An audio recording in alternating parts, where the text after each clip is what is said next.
Hey guys, how's it going? My name is Adam. Today I'm going to show you how to add fade in and out on phone. So first of all, click on your project that you want to add the fade in. And let's say for example, I want to add to this video, so what I'm going to do, I'm going to just go ahead and click on the diamond right here to add a fade in right here.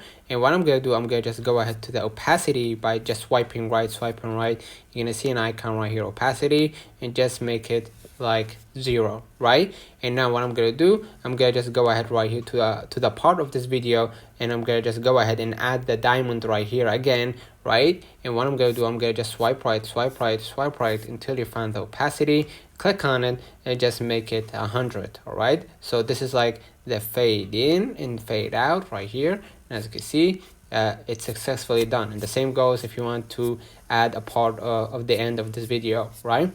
So I'm going to just go ahead to the end of this video right here, and the same goes right here. I'm going to just go ahead and click on the video again, and I'm going to just go ahead and add the the plus button right here of the the diamond, and just go ahead to the opacity again and just make it 100. And the same goes right here to the end, add the diamond again, and just go ahead and add the opacity and just make it 0. Let me know in the comments if this video helped you. Don't forget to like and subscribe. Thank you for watching.